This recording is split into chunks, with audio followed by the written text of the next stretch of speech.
और सबसे बातचीत करेंगे, लेकिन अब हमारे साथ हमारे खास मेहमान आज के मौजूद हैं। चौथी तिमाही में एलेंबिक फार्मा के नतीजे बढ़िया रहे हैं। Q4 में मुनाफा 7 गुना और EBITDA करीब 33% बढ़ा है। मार्जिन भी अनुमान से बेटर आते हुए दिखाई पड़े, हालांकि यूएस रेवेन्यूज थोड़े से फ्लैट रहे हैं। बातचीत करने के लिए कंपनी के मैनेजमेंट हमारे साथ मौजूद भी है। कंपनी के ग्रुप CFO RK बहेती सर हमारे साथ चर्चा करने के लिए मौजूद हैं। बहेती सर नमस्कार, स्वागत है आपका कार्यक्रम में। सबसे पहले तो वाई बेसिस पर अच्छे नंबर्स कंपनी ने पोस्ट किए हैं, लेकिन सीक्वेंशियल बेसिस पे थोड़े से फ्लैटिश काइंड ऑफ नंबर्स आते हुए दिखाई पड़े हैं। की हाईलाइट क्या रहे सर इस क्वार्टर के? क्या ड्राइविंग फोर्स रही वाई बेसिस पर? नमस्कार सुमित जी, आपको और आपके दर्शकों को बहुत नमस्कार। एलेंबिक फार्मा को आपके प्रेस्टिजियस चैनल पर लाने के लिए बहुत आभार। न आपका ऑब्जर्वेशन सही है, लेकिन मैं खाली एक क्लैरिफिकेशन कर दूं कि जब YOY आप कंपेयर करते हैं तो लास्ट ईयर मार्च 22 में हमने एक कंपनी थी एलियोर, जो हमारी सब्सिडियरी कंपनी थी, उसका मर्जर किया था और उसमें हमने वन टाइम राइट ऑफ किया था अबाउट 180 ऑड करोड़। तो इसलिए Q4 22 के नतीजे कंपेरेबल नहीं है। कंपनी अच्छा कर रही है, आपकी बात सही है। कंपनी के तीनों verticals, non US verticals, that is x US international generics, API और डोमेस्टिक इंडिया ब्रांडेड बिजनेस, तीनों वर्टिकल्स बहुत अच्छा कर रहे हैं। यूएस में अभी भी प्राइस इरोजन जारी है। हालांकि कंपनी ने अपने वॉल्यूम्स काफी इंप्रूव किए हैं यूएस में, मार्केट शेयर अपने की प्रोडक्ट्स में इंप्रूव किए हैं, लेकिन प्राइस इरोजन के कारण यूएस हमारा डी ग्रो कर रहा है। All other businesses are doing very nice. Sir US के नंबर्स में Q-on-Q बेसिस पर, क्योंकि वाई अगर कंपेरेबल नहीं है तो Q-on-Q बेसिस पर नंबर्स अगर देखेंगे तो स्लाइटली डिप आया है। सो यूएस बिजनेस, क्योंकि ये एलेंबिक के लिए नहीं है, पूरे फार्मा स्पेस में ही थोड़ा सा स्लगिश नंबर सीक्वेंशियल बेसिस पे देखने को मिला है। तो क्या सिचुएशन है प्रेजेंटली यूएस मार्केट्स की, और इंडियन मार्केट्स के परिवेश में वहां पर क्या सिचुएशन है? जी बिल्कुल सही कहा आपने। मैं कहने भी वाला था कि पूरी जेनरिक इंडस्ट्री के लिए ये कंसर्न है कि यूएस में प्राइस इरोजन जारी है। हालांकि जिसको बोलते हैं कि light at the end of tunnel, मैं कह सकता हूं कि यूं लग रहा है कि प्राइस इरोजन की जो रफ्तार है, प्राइस इरोजन है पर उसकी रफ्तार है शायद धीमी पड़ गई है। आने वाले समय में हो सकता है प्राइसेस स्टेबलाइज हो जाएं before taking upward turn, but कब आएंगे वो कहना बहुत कठिन है। तो यूएस मार्केट हमारे लिए बहुत अच्छा मार्केट है, क्योंकि हमने पिछले 4-5 सालों में, इन 1.5 साल की बात छोड़ दे तो पिछले 4-5 सालों में उसमें हमने अच्छी कमाई करके दी है इन्वेस्टर्स को। और मार्केट हमारा अच्छा है। हम 20-25 एनुअल फाइलिंग कर रहे हैं प्रोडक्ट्स की, 20-25 हमको अप्रूवल्स मिल रही हैं ऑन एन एवरेज। हमारी सारी फैसिलिटी जब यूएस FDA से अप्रूव हो गई हैं, सबके EIR आ गए हैं, जो कि फार्मा में अपने आप में एक बड़ा USP है कि आपके सब प्लांट्स यूएस FDA से अप्रूव्ड हैं। अब हम इंजेक्टेबल्स और जो ऑन्को प्रोडक्ट्स है वो भी लॉन्च करना हमने शुरू कर दिया है। ऑफ्थल डर्मा में थोड़ा ट्रैक्शन चालू हो गया है। तो उन सबको देखते हुए मुझे लगता है कि 24-25 में हम अच्छा करेंगे। सॉरी, 23-24 से शुरू हो जाएगा, पर 24-25 में उस ट्रैक्शन का पूरा फायदा मिलेगा। पर 23-24 also we believe should be a better year. Okay Baheti sir, Indian branded business में 9% के आसपास की ग्रोथ देखने को मिली है, और अदरवाइज अगर आप एक्स एजिथ्राल देखेंगे तो करीब 12% के आसपास की ग्रोथ है। तो ये जो थोड़ा 3% का इरोजन है, इसे आप कब तक पूरी तरह से मैचअप करते हुए देख रहे हो 12% के आसपास? आपका ऑब्जर्वेशन इतना सटीक रहता है कि कंपनी वालों को कुछ बोलने की जरूरत ही नहीं रहती है। आपने बिल्कुल सही कहा। लेकिन ये कहने के साथ, क्योंकि मार्च 22 में again because of this covid scare Azithral की सेल काफी अच्छी थी। तो उस मार्च 23 में फर्स्ट क्वार्टर में हमको थोड़ा कम मिला। बट ओवरऑल हमने कहा है कि हम मार्केट से 30 से 40% हाई ग्रो करना चाहते हैं। तो अगर मान लीजिए IPM इंडियन फार्मा मार्केट अगर 10% ग्रो करता है, उदाहरण के तौर पे कह रहा हूं, तो हमारा टारगेट 13 से 14% ग्रोथ का रहेगा। उसमें भी हमारे पास एक्यूट में कुछ लीगेसी ब्रांड्स हैं जो हमारे लिए अभी करेंटली फोकस नहीं है। फोकस ब्रांच का देखें तो हमारा 15% से हायर ग्रोथ रेट रहेगा। स्पेशलिटी में 15 से 17% की हमारी ग्रोथ रहेगी, और एक्यूट में जिनमें कि antibiotics, cough and cold and pain management तरह की दवाइयाँ आती हैं, उसमें हमारा 10 से 12% का रहेगा हमारी ग्रोथ रेट। इस तरह का हमारा अंदाज है। हालांकि मैं गाइडेंस नहीं दे रहा हूँ, ये बेस्ड ऑन जो इंडस्ट्री की वर्किंग और हमारी खुद की जो मार्केट में हमारे जो 5,000 लोग काम कर रहे हैं, 5,500 लोग जो फार्म मतलब फील्ड में काम कर रहे हैं, उनकी फीडबैक के बेसिस पे है। ओके। बहेती सर, FY24 के लिए ड्राइविंग फोर्स आपने मेंशन किया था कि एपीआई ही रहेगा। सो किन एरियाज को आप टारगेट कर रहे हो एपीआई में, या कौन से मार्केट्स है, यूएस, एक्स यूएस, इंडिया, कहां से ये ग्रोथ ड्राइव होगी? और जी एपीआई हम लोग यूएस में बहुत ज्यादा नहीं सेल करते हैं। उसका कारण भी बहुत स्पष्ट है कि हम खुद यूएस में जेनरिक में हमारा फोकस ज्यादा है, तो हम अपने कॉम्पिटिटर को अपनी एपीआई कम देना चाहेंगे। अदर देन यूएस मेरी एपीआई सब जगह जा रही है, यूरोप में, Latin America, Middle East, Japan, China. So we are present across the world as far as API is concern. India में भी हमारा एपीआई का सेल अच्छा है, लेकिन खाली एक मैं आपको विद राइडर कि एपीआई इंडिया में जो हम सेल करते हैं वो केवल रेगुलेटेड मार्केट्स के लिए करते हैं। मतलब जो इंडियन कस्टमर्स हमारे खरीदते हैं वो अपने यूएस या दूसरे रेगुलेटेड मार्केट के लिए खरीदते हैं। तो इंडियन मार्केट के लिए हमारा एपीआई बहुत कम है, क्योंकि थोड़ा because of FDA approved plants and SOPs and also our cost of inputs being little higher, Indian markets के लिए वो इतना कॉम्पिटिटिव नहीं रहता है। लेकिन इंटरनेशनल मार्केट्स के लिए इंडियन प्लेयर्स को भी हम देते हैं, plus all over the world हमारी एपीआई सप्लाईज है। ओके। और एपीआई में हमको ग्रोथ करने की उम्मीद है। एपीआई 2 साल में हमने बहुत अच्छा ग्रो किया है और बहुत प्रॉफिटेबल ग्रोथ की है। तो अभी बेस हालांकि काफी बड़ा हो गया है, फिर भी मुझे लगता है कि एपीआई में 10 से 15% की ग्रोथ हम कर सकते हैं। अदर देन यूएस, क्योंकि यूएस को प्रेडिक्ट करना बहुत मुश्किल है। अदर देन यूएस जो जेनरिक्स हैं, Europe, Australia, Canada, Brazil, South Africa, these are our key markets. We believe that we should grow again between 10 and 15%। जी, बहेती सर, आपने इनपुट कॉस्ट की बात की है, तो लास्ट क्वार्टर के बेसिस पर भी मार्जिन्स थोड़े से सबड्यूड रहे हैं। सो वाई वाई तो चलिए समझ में आता है, बिकॉज ऑफ एक एडजस्टमेंट, इसको हम हटा सकते हैं, लेकिन क्यू ऑन क्यू बेसिस पर क्या इनपुट कॉस्ट का पूरा इम्पैक्ट यहाँ नहीं है, या कोई और वन ऑफ है, या कोई और R&D एक्सपेंसेस हायर साइड पर है जिसकी वजह से ये मार्जिन थोड़े से हिट हुए हैं?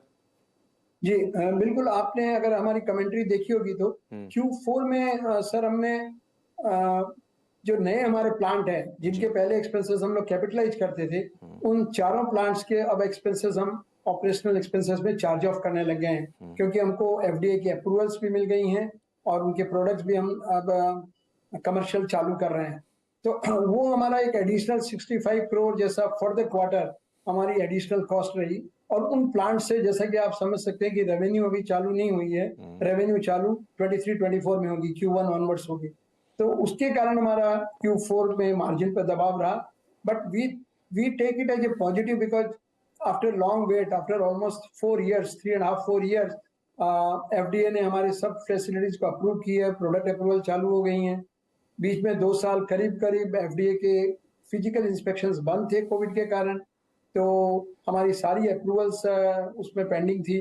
तो अब कम से कम जो हमने इन्वेस्टमेंट किया है वो that will start churning returns. जी। बहेती सर, एक और एडजस्टमेंट करीब करीब 1100 करोड़ रुपए, 1150 करोड़ रुपए का कैपिटल वर्क इन प्रोग्रेस है, जो कि Q4 FY23 की कॉन कॉल में आपने मेंशन किया है। इसके बारे में अगर आप कुछ बता पाए। जी बिल्कुल, ये जैसा मैंने आपको कहा, हमारे ये सारे facilities March some time in calendar year 2019 ये सारे मैकेनिकली कंप्लीट हो गए थे। लेकिन हमको अकाउंटिंग स्टैंडर्ड फॉलो करते हुए उनको उनके जो एक्सपेंसेस थे, रेगुलर एक्सपेंसेस, वो हमको कैपिटलाइज करने पड़े, क्योंकि प्लांट कमर्शियली चालू नहीं हुआ था। और उसकी मुख्य वजह थी यूएस एफडीए से अप्रूवल ना मिलना। वो अप्रूवल ना मिलने का भी कारण हमारे प्लांट में कोई खामी नहीं थी, लेकिन यूएस एफडीए के फिजिकल इंस्पेक्शंस बंद हो गए थे। तो जिन जिन फैसिलिटीज की जो facilities already US FDA approved थे, उन्हें वो ऑनलाइन पे रिन्यू कर रहे थे उनकी अप्रूवल्स। लेकिन जो नई फैसिलिटीज थी उन्होंने उनको होल्ड कर रखा था, उनकी अप्रूवल्स। तो करीब करीब 2-2.5 साल हमको वेट करना पड़ा। एफडीए आए, फिर तो हमारे कुछ ऑब्जर्वेशन थे which was normal for any new facility. उसके बाद हमने उन जो ऑब्जर्वेशन है उसको रिस्पॉन्स किया, वो हमारी एक्सेप्ट होने में थोड़ा समय लगा, लेकिन अब हमें सारी अप्रूवल्स मिल गई, मतलब इंस्पेक्शंस की अप्रूवल सब मिल गई हैं। तो ये जो 3 साल हुआ उसमें हमारे करीब करीब 1150 करोड़ रुपया प्री ऑपरेटिव एक्सपेंस हमारा जमा हो गया है कैपिटल वर्क इन प्रोग्रेस। जी। कंपनी के मैनेजमेंट ने और बोर्ड ने सोचा कि ये एक्सपेंस हमको ये एक तरह से ये इंटेंजिबल ऐसा है जो कि वैल्यू को रिप्रेजेंट नहीं करता है, तो हमने उसकी वैल्यूएशन करवाई पूरी प्लांट की इंडिपेंडेंट वैल्यूअर से, और हमें इन 1150 करोड़ रुपए को हमें लगा कि इसको इम्पेयर करके पीएनएल में चार्ज ऑफ कर देना चाहिए। लेकिन चूंकि ये पुराने जमा किए हुए pre of capital work in progress थे, हमने इसके सामने जनरल रिजर्व से ड्रॉ करके एक तरफ इनको चार्ज ऑफ कर दिया। तो मेरा एसेट बेस जो है वो एसेट बेस मेरा जो अब जेन्युइन उसकी वैल्यू रिप्रेजेंट करता है, और उधर मेरे रिजर्व में से मैंने ड्रॉ करके इसको करंट ईयर के पीएनएल को भी इम्पैक्ट नहीं होने दिया। तो ये स्कीम हालांकि अभी एनसीएलटी में जाएगी, अभी ये स्टॉक एक्सचेंजेज और सेबी के पास पेंडिंग है, एनसीएलटी के अप्रूवल होने के बाद ही इसको माना जाएगा, लेकिन पेंडिंग अप्रूवल हमने विद प्रॉपर डिस्क्लोजर हमने इसका इफेक्ट बुक्स में ले लिया है। ओके। उन दर्शकों को जिनको ये बात नहीं पता है कि Alembic pharma animal health business के अंदर भी कामकाज करती है, और एक अच्छा खासा कंपनी का कामकाज वहां पर भी है, तो उसके ऊपर बहिती सर अपना आप टिप्पणी देंगे। तो Baheti sir, animal health business space ये अभी कैसा परफॉर्म कर रहा है इस क्वार्टर में, और वहां पर क्या आउटलुक लेके चल रहे हो आप? तो बिल्कुल सुमित जी, आपने बिल्कुल सही पकड़ी बात। एनिमल हेल्थ केयर में 10 साल पहले तक एलेम्बिक फार्मा कोई बहुत बड़ी कंपनी के रूप में नहीं जानी जाती थी। इन 10 सालों में हमने बहुत फोकस तरीके से इस बिजनेस को डेवलप किया है, और मैं ये कह सकता हूँ कि लास्ट 5 से 7 सालों में करीब करीब 16% CAGR इस बिजनेस का रहा है, जो कि काफी अच्छा है, और ये काफी प्रॉफिटेबल बिजनेस है। इस बिजनेस में हमने अब अप्रैल 2023 मतलब करंट ईयर से, करंट मंथ से हमने एक नया डिवीजन भी इसका चालू किया। तो ये पहले 2 डिवीजन थे, animal health care and poultry. अब हमने एक 3rd डिवीजन भी इस पे चालू किया है, जो कि वेट क्रिटिकल केयर के नाम से जाना जाएगा, और इसमें हमको ग्रोथ की काफी हमको संभावना भी है, और हम उस पर कॉन्फिडेंट भी हैं। तो ये बिजनेस 15% जो CAGR है, ये 15% CAGR, इसकी 15% ग्रोथ फ्यूचर में भी एटलीस्ट आने वाले कुछ समय में, जहां तक हम देख सकते हैं विजिबिलिटी है, ये ग्रो करेगा। ओके। इस स्पेस में सर एक्सपोर्ट को लेकर कुछ नया काम जो कंपनी कर रही हो? जी, किसको लेकर? ये एनिमल स्पेस में ही कोई एक्सपोर्ट रिलेटेड वर्क जिस पे आप कर रहे हो काम? जी बिल्कुल, एक्सपोर्ट में हम लोग we are exploring other markets, because as we see US market is very volatile. हम लोग दूसरे कंट्रीज में भी देख रहे हैं, जैसा मैंने आपको बताया, यूरोप, कनाडा, ऑस्ट्रेलिया में हमारा अच्छा बिजनेस जमा हुआ है। We are amongst the large Indian companies. Brazil और साउथ अफ्रीका में हमने काम चालू कर दिया है, वहां भी एक क्रिटिकल मास बन रहा है। अब हम दूसरी कंट्रीज जैसे लैटिन अमेरिकन कंपनी या सेंट्रल अमेरिकन कंट्रीज को देख रहे हैं। तो हमने चिली में, मेक्सिको में रजिस्ट्रेशन का प्रोसेस शुरू किया है। यूएई में भी जो एफडीए अप्रूव प्लांट होते हैं, यूएस एफडीए प्लांट, उसको उनको कुछ रजिस्ट्रेशन में रियायतें मिलती हैं, वहां भी हम लोग कंपनी एक फॉर्म कर रहे हैं। तो पर फार्मा में आप जानते हैं, सब काम करने से लेके, काम शुरू करने से लेके और मार्केट में उतरने के पहले तक काफी समय लग जाता है। तो ये सब जो इनिशिएटिव आज हम लोग शुरू कर रहे हैं, that will start giving us results in next 6 to 8 quarters. Okay. But exports में ध्यान पूरा है, फोकस पूरा है, एंड इतनी बड़ी हमने जो फैसिलिटीज बनाई हैं, इनको प्रॉपर यूटिलाइजेशन, कैपेसिटी यूटिलाइजेशन करने के लिए भी हमें और मार्केट्स की जरूरत पड़ेगी। जी बहती सर, लास्ट 2 मतलब आखिरी सवाल रहेगा। खरखड़ी के जो प्लांट्स हैं उनके इंस्पेक्शन मार्च में होके गए हैं, तो वहाँ का सिचुएशन कैसा है, क्या ऑब्जर्वेशन रहे उसके बाद? और दूसरा, क्या कोई प्लांट जिसका इंस्पेक्शन पेंडिंग है गोइंग फॉरवर्ड? और F4 जरूर प्लांट का जो EIR को लेकर अभी क्या सिचुएशन है, इस पर और आप टिप्पणी कर दें। जैसा मैंने अभी कुछ क्षण पहले एक अलग कॉन्टेक्स्ट में कहा था, आज की डेट में हमारे सब फैसिलिटीज में EIR आ गए हैं। खरखड़ी के इंस्पेक्शन भी क्लोज हो गए हैं, EIR आ गई है। F4 जारोद का EIR आ गई है, वो हमने स्टॉक एक्सचेंज को इंटीमेट कर दिया था। हमारे डर्मा प्लांट पे भी एफडीए का इंस्पेक्शन था, वहाँ जीरो ऑब्जर्वेशन था, EIR इज इन प्लेस। तो आज की डेट में on the facilities from which we are manufacturing to regulated markets are US FDA approved, EIR in place.